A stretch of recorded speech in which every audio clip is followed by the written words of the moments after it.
యెహోవా సొదొమ గొమొర్రాలను గూర్చిన మొర గొప్పది గనుక, వాటి పాపము బహు భారమైనది గనుకను, నేను దిగిపోయి నా యొద్దకు వచ్చిన ఆ మొర చొప్పుననే వారు సంపూర్ణముగా చేసిరో లేదో చూచెదను. చేయని యెడల నేను తెలుసుకొందును.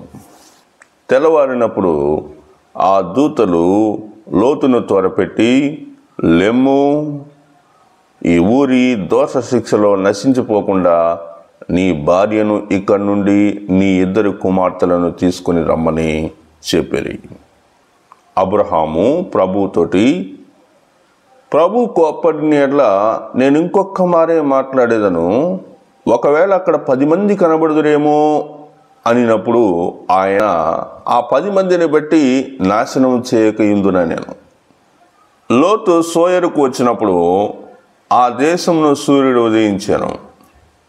అప్పుడు యెహోవా సొదొమ మీదను గొమొర్రా మీదను యెహోవా యొద్ద నుండి గంధకమును అగ్నిని ఆకాశము నుండి కురిపించి ఆ పట్టణములను, ఆ మైదానమంతటిని, ఆ పట్టణములో నివసించు వారందరినీ, నేల మొలకలను నాశనము చేశాను. ఆయన పట్టణమునకు సమీపించినప్పుడు దాన్ని చూచి దాని విషయమై ఏడ్చి, నీవును ఈ దినమందైనను సమాధాన సంబంధమైన సంగతులను తెలుసుకునే యెడల నీకెంతో మేలు. కానీ ఇప్పుడు అవి నీ కన్నులకు మరుగు చేయబడి ఉన్నవి. ప్రభువు నిన్ను దర్శించున్న కాలము నీవెరుగుకుంటువి కనుక నీ శత్రువులు నీ చుట్టూ గట్టు కట్టి ముట్టడి వేసి అన్ని పక్కలను నిన్ను అరికట్టి నీలోనున్న నీ పిల్లలతో కూడా నిన్ను నేల కలిపి నీలో రాతి మీద రాయి నిలిచి ఉండనీయని దినములు వచ్చునని చెప్పాను. ప్రియులరా, నేడు జరుగుతూ ఉన్నటువంటి లాస్ ఏంజలీస్లో జరుగుతున్నటువంటి వైల్డ్ ఫైర్ గురించిన విషయాలు మనం ఆలోచించాలి. ఏ దేశం అయితే, ఏ పట్టణం అయితే యేసుక్రీస్తుని అంగీకరించి ఆయన యొక్క ప్రేమను పొందుకొని ఆయనను విసర్జించినటువంటి వారిగా ఉంటారో, రెండో విధానం, యేసు ప్రభువుని ఎరుగకుండా ఆయన నామాన్ని దూషించి అవమానపరిచి చేస్తారో. ఇంకొక విషయంగా మనం ఆలోచిస్తే, దేవుని యొక్క దాసులను హింసించి, దేవుని యొక్క ప్రజలను హింసించి మరి వారి యొక్క నాశనాన్ని కోరుకుంటారో, అలాంటి పరిస్థితుల్లో ఇలాంటివి జరుగుతూ ఉంటాయి. బైబిల్లో మనం సొదొమ గొమొర్రా గురించిన విషయాలు చూడవచ్చు. రెండవది, ఐగుప్తు దేశంలో మోషే ద్వారా జరిగినటువంటి 10 రకాలైనటువంటి సూచక్రియలు కూడా ఇశ్రాయేలు ప్రజలను వాళ్ళు హింసించినప్పుడు దేవుడు వారి యొక్క మొర విన్నాడు కనుక ఆ పరిస్థితులు అక్కడ చోటు చేసుకు ఉన్నాయి.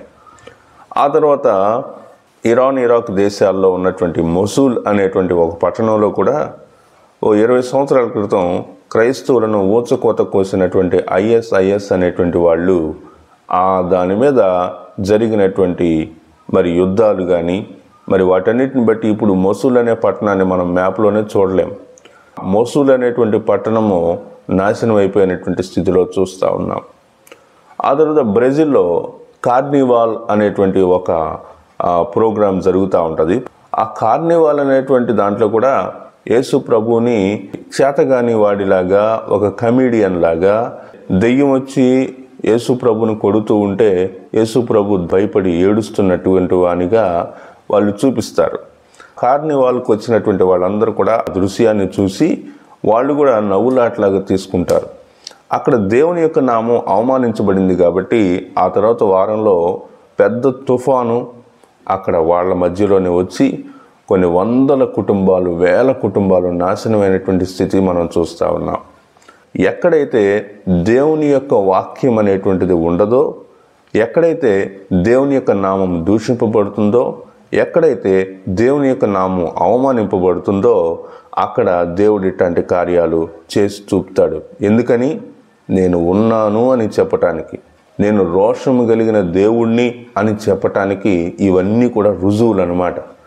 ఆ తర్వాత మనం గమనిస్తూ వస్తే ఇప్పుడు ఈ లాస్ ఏంజలీస్లో జరిగినటువంటి పరిస్థితులు, మీడియా కానీ లేకపోతే అందరూ చెప్తున్నటువంటి మాటలు ఏంటంటే, ఇది ఒకళ్ళు చేస్తే జరిగింది కాదు, దానంతట అదే జరిగింది అని అంటా ఉన్నారు. దానంతట అదే జరగదు. ప్రకృతి దేవుని ఆధీనంలో ఉంటుంది, పంచభూతాలు దేవుని యొక్క ఆధీనంలో ఉంటాయి. దేవుడు ఆజ్ఞాపిస్తే జరుగుతాయి. కాబట్టి దేవుడే చేశాడా అంటే అవును, ముమ్మాటికి దేవుడే చేశాడు. ఎందుకంటే అక్కడ ఉన్నటువంటి వాళ్ళు దేవుని నామాన్ని అవమానిస్తున్నారు, దేవుని నామాన్ని చులకనగా తీసుకుంటున్నారు.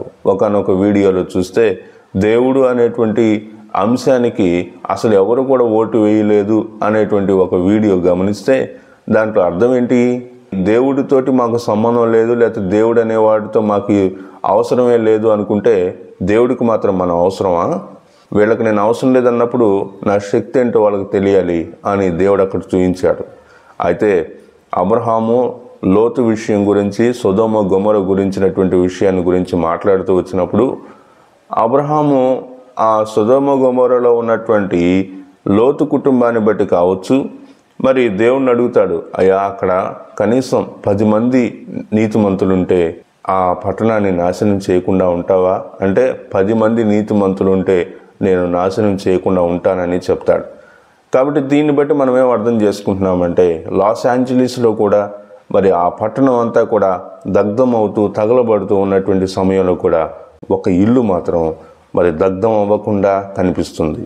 దేవుని యొక్క కృప. ఒక్క కుటుంబం క్రీస్తుని నమ్మినటువంటి వారు, ఒక్క కుటుంబం యథార్థపరులు, ఒక్క కుటుంబం నీతిమంతులుగా జీవిస్తే ప్రపంచం మొత్తం తగలేడిపోయిన ఆ ఒక్క కుటుంబాన్ని దేవుడు రక్షిస్తాడు. ఉదాహరణకి బైబిల్లోనే మనం నోవహు కుటుంబాన్ని గమనించగలుగుతాం. జలప్రళయంలో భూలోకంలో ఉన్న మనుషులందరూ చనిపోయారు, కానీ ఒక్క నోవహు కుటుంబం మాత్రం సేవ్ చేయబడింది. కారణం ఆ కుటుంబం నీతిమంతులు కనుక. ఈ దినమందైనను నేడైనను ఈ సమాధాన సంగతులను నీవు గ్రహించిన ఎడల నీకెంతో మేలు. God bless you.